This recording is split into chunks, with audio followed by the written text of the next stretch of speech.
namanya vaksin MMR atau demam itu kalau untuk anak-anak itu kan 37,5. Selain demam juga ada namanya tadi benjolannya itu. Nah, ini sangat menular.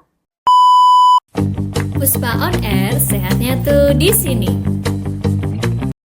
Hai Sobat Pajang, selamat datang di Puspa on Air, sehatnya tuh di sini. Nah, Puspa on Air ini perlu kalian ketahui merupakan salah satu media edukasi di mana nanti kita akan memberikan sedikit informasi terkait masalah kesehatan yang lagi in atau viral nih. Supaya apa? Supaya masyarakat lebih aware terhadap kesehatan dirinya dan lingkungan. Nah, kali ini dalam episode pertama kita bersama saya Ella Febriana. Kali ini saya akan mengajak salah satu narasumber yaitu dokter kita ya di Puskesmas Pajang dengan Dokter Milda. Monggo Dokter Milda, kami persilakan. Halo Dok, gimana kabarnya? Sehat ya? Alhamdulillah sehat juga. Nah Dok, dalam episode pertama kali ini yaitu Puspa on Air ya, ini sudah dijelaskan. Nah, menurut Dokter Milda nih, masalah kesehatan yang lagi in atau lagi banyak nih di kalangan masyarakat itu masalah kesehatan terkait apa ya Dok ya? Kalau di lingkungan kita ya, kalau untuk masyarakat kita ini lebih banyak di anak-anak kayak Anak-anak ya. anak-anak ini baru sebenarnya bisa ini virus di mana dulu COVID ya Kak Ella. Dulu COVID. Sekarang itu ada namanya parotitis. Nah, Ya, parotitis dengan nih, Sobat seringnya Pajang. orang awam atau masyarakat kita itu bilangnya gondongan. Oh, gondongan. Ya, kalau tahu gondongan pasti itu aku tahu ya. Pasti Ya, masyarakat semua pasti sudah tahu terkait gondongan. ya, Gondongan itu kan ada di sini untuk di sini ya, leher. biasanya di leher. Dia membesar atau bengkak. Nah, itu paling sering untuk terjadi di anak-anak. Sebenarnya bisa juga untuk di orang dewasa, Kak Ella. Nah, untuk itu parotitis, nah itu gondongan. Kalau kita yang klinis itu bilangnya MAMS. MAMS. Ya, MAMS itu ada parotitis, ada MAMS. Ya, itu bahasa klinisnya gitu ya. Klinisnya. Itu penyebabnya itu karena virus, Kak. Jadi virus, terkadang orang bilangnya apa saya ini meradang karena ada bakteri ya Dok. Itu paling seringnya seperti itu. Nah, di sini itu karena paroksivirus. Paroksivirus, Paroksivirus pernah mendengar itu? Iya, sedikit lah pernah. Ya, itu paroksivirus mungkin ada 1-2 masyarakat yang tahu terkait itu, tapi tahunya kan untuk gondongan itu. Nah, paroksivirus di sini itu yang diserang infeksinya itu di kelenjar saliva kalau kita bilang kalau medis. Saliva itu kelenjar air liur. Nah, untuk di sini untuk kelenjar air liur di sinilah kan paling sering itu gondongan bengkaknya di sini di leher ya. Leher yang kanan kiri gitu ya Dok ya. Terkadang bisa bilateral atau bisa dua-duanya kanan dan kiri atau hanya salah satu saja. Nah, karena kelenjar saliva itu ada di bawah lidah kita. Jadi di bawah lidah kita ini ada kelenjar saliva. Nah, di sini itu akan ada salurannya ke belakang telinga. Nah, di situ itu berawal dari tenggorokan saya nyeri ya Dok. Jadi gejala awalnya itu ya buat nelen atau tenggorokan terasa sakit gitu. Pasti itu kalau dari pasien yang konsultasi dengan saya itu paling sering itu dengan awal keluhannya tenggorokan saya nyeri apa saya mau meradang ya Dok. Nah itu biasanya awal dari situ terus disertai demam. Nah, demam ini kan banyak ya. Nah, demam di sini itu kalau anak-anak ya, untuk anak-anak itu dikatakan demam itu sebenarnya kan 37,5 sampai dengan 40 ya derajat Celcius. 37,5 ke atas lah ya. Tapi kalau untuk anak-anak itu sendiri ya, untuk mungkin dari bunda-bunda yang di rumah ya, bisa untuk bunda-bunda di rumah Sobat Pajang Dok. Sobat Pajang. Berarti di sini bunda-bunda dan sobat Pajang sekalian pasti sudah ini. Kalau untuk yang awal itu febris atau demam itu kalau untuk anak-anak itu kan 37,5 sampai 40 derajat Celcius. Tapi di sini tagline-nya di mana kita harus lebih aware ya, yang tadi di tujuannya betul, ada podcast ya. ini kan lebih aware dengan kondisi kesehatan dirinya. dari keluarga utamanya seperti itu ya. Nah untuk itu Sufebris itu 37 sampai dengan 37,5 itu sebenarnya untuk anak-anak sudah namanya Sufebris. Jadi mau menuju ke demam. Nah, itu lebih obat. Nah, di situ pencegahan pertama atau pengobatan pertama kali pasti untuk sobat pajang di sini dan bunda-bunda yang di rumah, mungkin di rumah sudah ada persediaan di kotak P3K yang di rumah itu kan untuk obat penurun panas, paracetamol bisa dengan sirup ya. Nah, itu bisa diberikan terlebih dahulu. Setelah itu kalau memang memungkinkan atau gejala keluhannya bertambah itu bisa ke fasilitas kesehatan yang terdekat dengan rumah masing-masing. Kalau contohnya dari kita puskesmas di puskesmas Pajang, nah bisa kita konsultasi ke puskesmas Pajang, kita akan terima dengan senang hati ya Kak Ladia. Nah untuk itu selain demam juga ada namanya tadi benjolannya itu ya. Nah benjolan di sini itu bisa besar bisa kecil.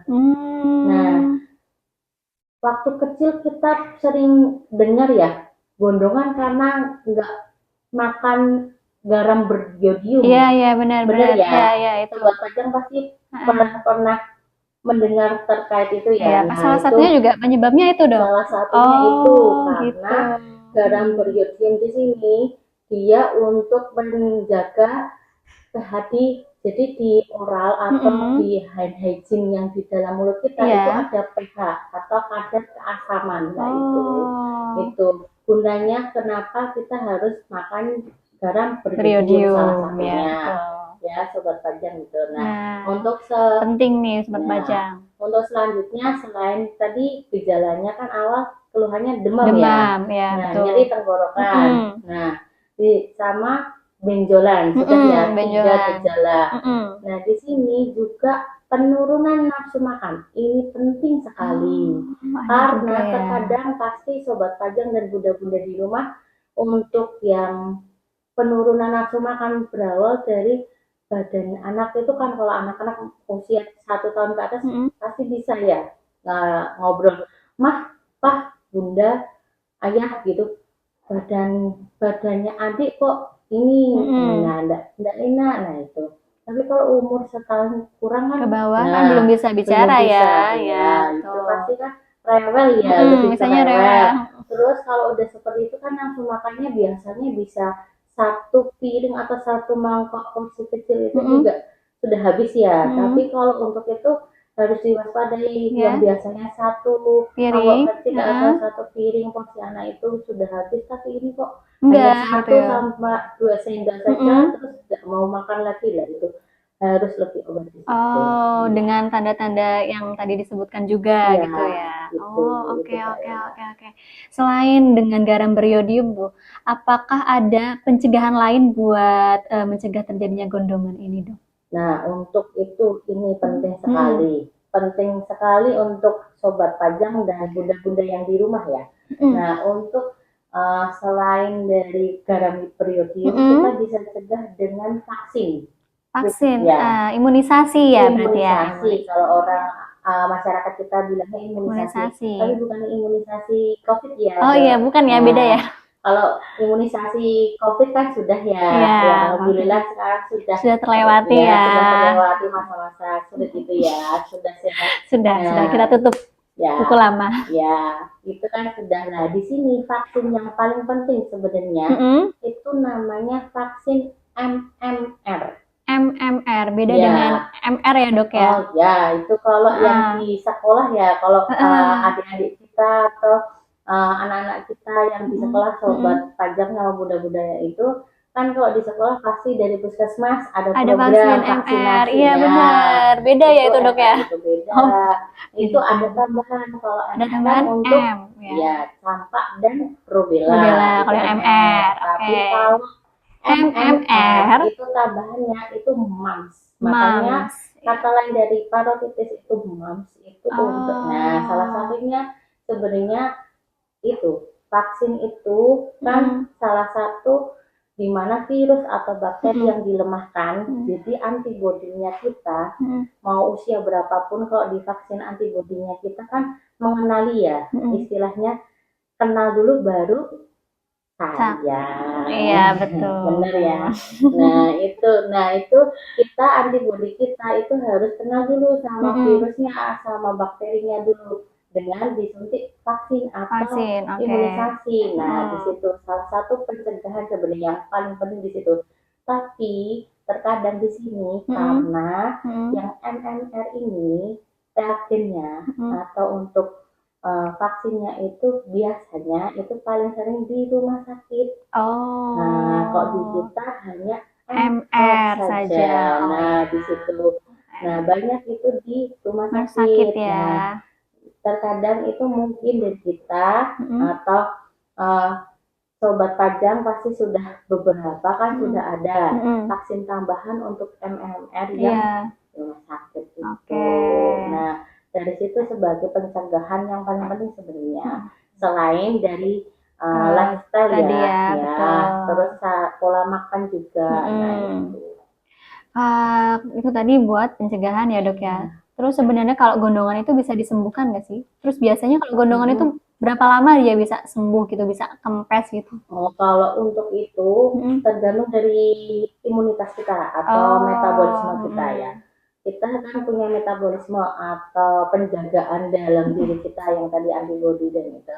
Nah itu tergantung. Jadi untuk virulensi atau untuk dia masa inkubasi virusnya itu kurang lebih 10 hari sampai 14 hari.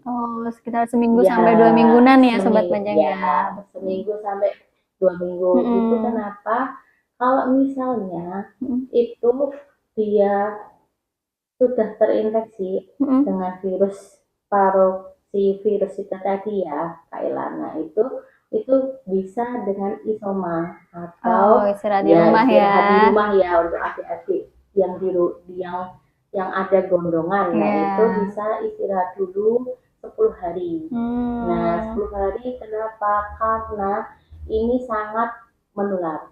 Dalam arti sebenarnya tidak berbahaya. Bisa menular ya berarti ya gondongan itu ya. Ini bisa menular. Penularannya lewat apa itu dok? Nah penularannya Kak Ella yang orang sekarang karena udah nggak COVID ya. Iya benar. Jadi aware-nya masyarakat di sini sudah menurun ya, dimana banyak yang sudah nggak pakai masker.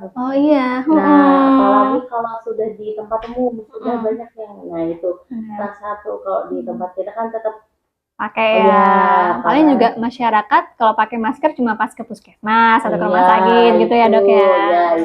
Sekarang kalau ke mall-mall gitu udah biasa ya dok ya, udah lepas masker. Iya, salah satu sebenarnya proteksi diri kita dan keluarga itu dengan memakai masker. Karena apa? Parotitis ini itu dia gampang menyebar atau menular itu karena dia dari droplet. Dari droplet juga. Karena kan ini kan yang terinfeksi air liur ya, atau kelenjar air liur ya. Nah di sini dia kalau air liurnya ini kalau kita bicara secara kasat mata tidak kelihatan ya, tapi kalau secara mikroskopis Sobat Pajang di sini kelihatan ya. Nah, disitulah terjadinya penularan sangat cepat itu karena itu, apalagi anak-anak ya. Anak-anak kalau sudah di sekolah, nah itu sekolah kan biasanya satu kena gitu ya, yang lainnya juga ikut kena karena mereka kan main bareng ya, satu ruangan di kelas gitu ya. Benar, main bareng terus makan bareng, yuk ke kantin yuk. Iya, karena akhir-akhir ini tuh banyak ya pasien di Puskesmas Pajang mengeluh dengan gondongan. Nah rata-rata tuh ya anak sekolah gitu ya dok ya. Itu tuh kadang satu sekolah gitu loh ya. Ternyata satu sekolah sama yang tadi gitu. Iya, itu secara kalau kita tidak tanpa kita sadarin penularannya dari situ. Ya Sobat Pajang. Nah, jadi penting nih kita juga masih menjaga dengan memakai masker ya untuk pencegahan gondongan salah satunya ya. Oke dok, berarti itu tadi kan terkait dengan penyebarannya. Iya. Terus kalau misalnya penyembuhannya, Dok, dia Nah, bisa disembuhkan dengan apa nih? Minum apa gitu? Ada perawatan apa? ya, kalau untuk penyembuhan balik lagi, Mm-mm. yang tadi gejala awal itu kan kita harus lebih waspada, lebih Mm. aware lagi ya dengan kondisi anak kita terutama Ya, seperti itu yang di betul. rumah ya bunda-bunda sobat pajang lah. Di sini kita salah satunya yang tadi diobatin dulu untuk penurun demamnya Penurun demam dulu ya. itu Jadi, terus setelah antisipasi itu dulu baru itu. misalnya selain demam ada keluhan lain, nah itu bisa ke fasilitas kesehatan terdekat. Ya di situ kita bisa konsultasi dengan tim medis yang ada kalau di tempat kita di puskesmas Pajang ya utamanya ya. Nah itu kita bisa konsultasi dan di situ kita bisa periksa. Nah di dalam situ kita dari hasil pemeriksaan apakah hanya dari gondongannya saja atau ada dari keluhan selain itu. Nah itu soalnya kan itu terkait dengan ini ya Kak Ella, karena kan dia di membedakan untuk infeksi saluran pernafasan atas. Nah, itu iya, beda ya membedakannya. itu. Itu makanya terus yang lebih penting di sini terkait kondisi gawat atau tidak. Nah di itu sini ya, yang lebih betul. aware itu kondisinya gawat atau tidak. Kalau demam itu resiko anak kencang demam ya Kak Ella. Oh, Nah, iya, kencang bisa, demam kalau bisa. demam disertai kejang, ya potensinya itu demam bila di atas 38,5. Iya, Nah, karena bisa itu kejang ya, harusnya harus bisa diwaspadai kejang itu. ya. Terus sampai pingsan. Nah, penurunan kesadaran. Nah, disitulah kita lebih aware lagi untuk berkonsultasi ke tim medis lah. Di situ nanti pasti ada tindak lanjut atau pengobatan atau pemeriksaan lebih lanjut terkait kondisi anak-anak kita apabila terkena Paratitis atau gondongan itu ya. tadi ya. Oke, Dok. Mungkin karena waktunya terbatas ya, mungkin ada sedikit pesan buat teman-teman sobat pajang nih untuk kita selalu menjaga kesehatan atau biar tidak terkena dengan penyakit gondongan ini salah satunya. Kalau untuk sobat pajang ini ya, untuk sobat pajang di sini tetap mewaspadai, tetap untuk PHBS ya selalu ada. Betul, kita PHBS PHBS, ya. pola hidup bersih dan Sehat. Ya, benar ya Kak Ella. Nah di situ PHBS di sini itu salah satunya pola makan, istirahat, olahraga cukup. Lah untuk anak-anak bisa dengan kegiatan di sekolah kan ada pasti olahraga. Nah itu pola makan di sini mengurangi yang micin-micin Jajanan yang ya, micin-micin, Nah, betul. Nah itu salah satunya juga yang tadi yang pasti garam beriodium, betul sekali ya. Dan kalau misalnya sobat pajang ada gejala-gejala yang tadi disebutkan sama Dokter Milda, mungkin bisa langsung saja ke fasilitas pelayanan kesehatan. Salah satunya di Puskesmas Pajang. Nah itu tadi teman-teman sobat pajang sekilas ya tentang gondongan. Mungkin dari teman-teman atau sobat pajang ada yang masih belum puas nih terkait gondongan, bisa meninggalkan pesan atau komentar di bawah ini ya. Nanti bisa mengisikan komentar di kolom YouTube kita. Kemudian kalau misalnya teman-teman juga ada informasi yang ingin dibahas, boleh juga meninggalkan komentar di kolom YouTube kita. Ya, demikian dari kita. Sampai jumpa di Puspa On Air episode selanjutnya. Bye. Puspa On Air, sehatnya tuh di sini.